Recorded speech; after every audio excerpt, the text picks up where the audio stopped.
bowling ball going back and forth in a line from you to me. And if it didn't agree with the Warren Commission report, they were conspiracy theorists. And that was the term generated by the clowns in America, the CIA. Yeah.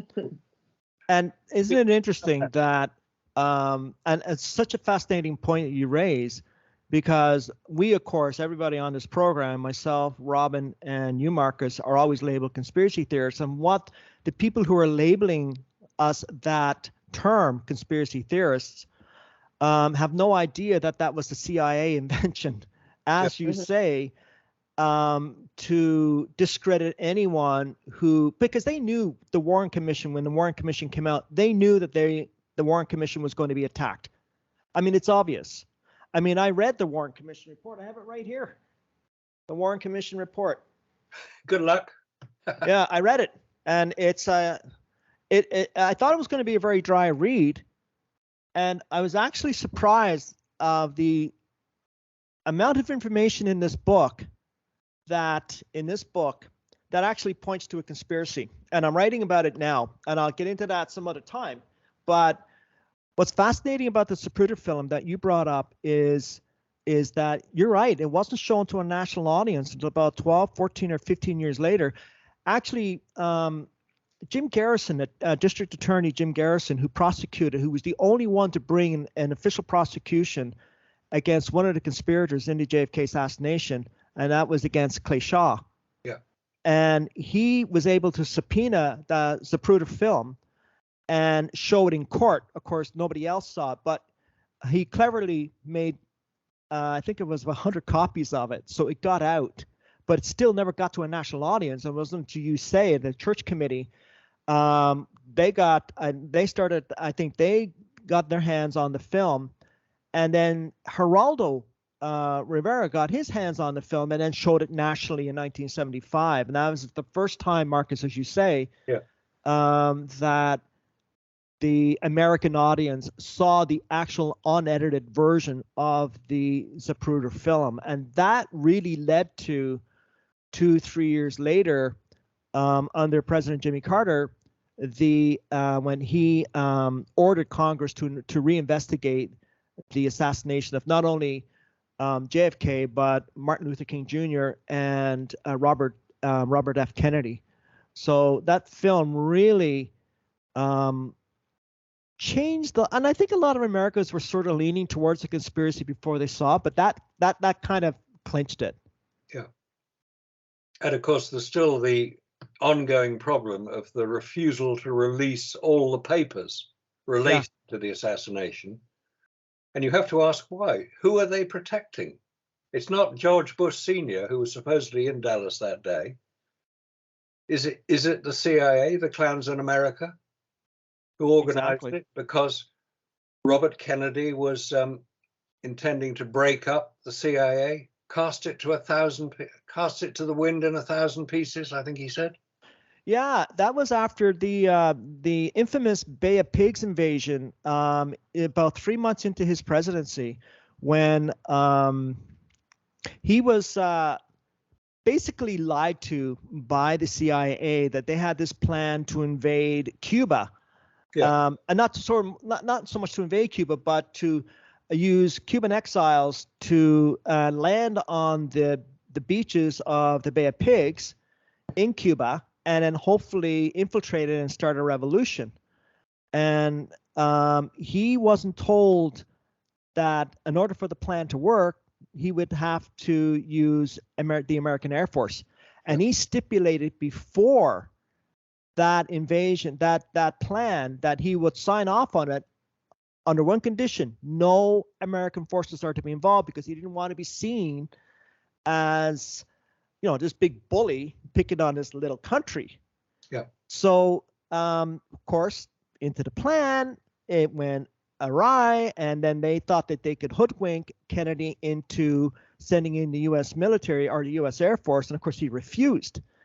Yeah. And because he refused, that whole thing fell apart, and Castro was actually waiting for them anyway. He had a really good intelligence apparatus, and he had picked up on the plan, but it failed anyway because of because the U.S. Air Force was not involved. So Kennedy was seen as betraying the CIA, but Kennedy saw the CIA as betraying him, and so that's when he fired the CIA director, Allen Dulles. So that And didn't sound well, did it? yeah, and no, because then Allen Dulles was appointed to investigate the murder of the man that assassinated him. He was on the Warren Commission report. I mean, you couldn't write a better script. Robin, do you want to actually write a fiction book on this? Right. I'm not sure people would believe it. Exactly. Oh, I don't know, maybe. Well, Yeah. I tell you something though, Robin, we could have fun doing it.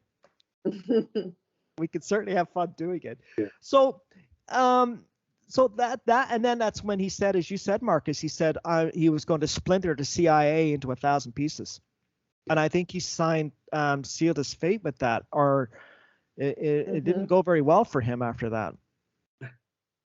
Yeah, you don't threaten the whole spy apparatus. No, you don't. But Marcus, I think you're absolutely right about one thing. JFK, he was apparently a very easygoing person to get along with. I'm just reading a book now, a fascinating book that I'm going to be talking about in my own book on the subject, and it's all the Secret Service agents that were in and around at that time during the assassination. Either they were there in the assassination or they were on shift a couple of days before the assassination happened. So they were very close to Kennedy. And one of the overriding themes that they had said about Kennedy is that he was a very likable person and very easy to work with.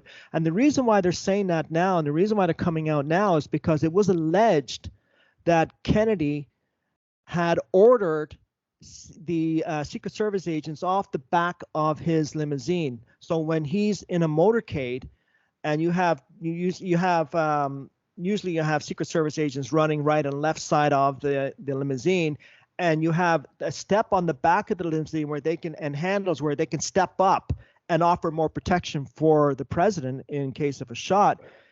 And the basically what they're inferring is because Kennedy ordered those agents off the car when Lee Harvey Oswald allegedly shot Kennedy from behind, there was no one there to block the bullet which hit Kennedy. Now that's the official version, right?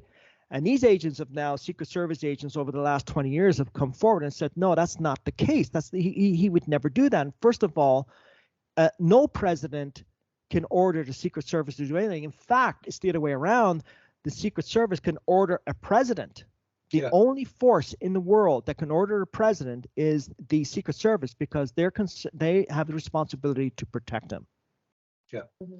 And these Secret Service agents that were there, and some of them were actually working the detail that day, said, no, we were told to stand down. I was told when the shots fired, I was told not to move off the follow-up car. And you're hearing this. And they were saying Kennedy was never like that. He had a very good relationship with the Secret Service. And a lot of them have come forward now and disputing that claim. And that claim seems to have come from J. Edgar Hoover. Yeah. Any surprise there? Not really, no. He was a strange man, Edgar Hoover. Very strange man. Cross-dressing homosexual, which isn't to say that cross-dressing homosexuals are bad, but if you're head of your country's Federal Bureau of Investigation, which he was for 20 plus years, you have to wonder what pressure was being put on him and by who, because that sort of behavior was frowned upon, to put it mildly, if it had never become public. Now it's public knowledge because we have photographs of J. Edgar Hoover in very strange clothing. You know, if he wants to dress up, that's fair enough, but it would probably been illegal at the time. Well, I think it was illegal in some states. And in fact, I agree with you, Marcus. I agree with, I'm sure everybody, and Robin, I'm sure Robin agrees too on this, that anyone's sexual preference is their own business. I don't think anybody's here to judge anybody. I'm certainly not, neither are the two of you. But there's a bit of hypocrisy here with J. Edgar Hoover, because he had a huge spine apparatus, and he was blackmailing politicians for their sexual deviance and then using that to blackmail them. Yeah. When he was doing it himself. And that's, the hypocrisy. I mean, it's just, I mean, it's incredible what was going on back then. And I believe, and I can't be sure, nobody really is sure, that JFK was planning on getting rid of him after his own re-election in 1964. He probably was. And I understand further that he would have had to retire at some point anyway, but not J. Edgar Hoover, LBJ, LBJ, Kennedy's vice president, when he took over, he extended the retirement age. So basically, he said you're there indefinitely until he died in 1972 or something like that. So I mean, you can see this cozy relationship between J. Edgar Hoover and LBJ and you know, the CIA, the FBI. I mean, they were just all loving each other. And it just seemed Kennedy was the odd one out here. And I don't think Kennedy fully. One thing I noticed about Kennedy, he's very smart. He was a very intelligent man, and he seemed to really want to steer that country in the right direction. But I don't think he fully understood the power that was against him. I think that's right. And I think he explains it very well in that famous speech he made. It's called the Secret Society speech, which he gave to a group of newspaper editors. Yeah. Basically, he's saying, look, secret societies are not something that America is interested in encouraging, or whatever. Yeah. And he was scathing about the effect of secrecy. He said, and as far as I can do it, I will reveal what is required to be revealed. And of course, one of the things he did, or was planning to do, was to replace the Federal Reserve, which, as everybody knows now, is a private company. It's not a federal organization. It's listed after Federal Express in the American phone book. It's a private company, the Federal Reserve. And Kennedy was going to remove the power of issuing currency to the US Treasury, which is a logical place for it to be issued from. Yeah. Not from a private company. So that would probably have upset quite a few of the financiers around at the time. Interesting, the idea of blackmail as being a political weapon.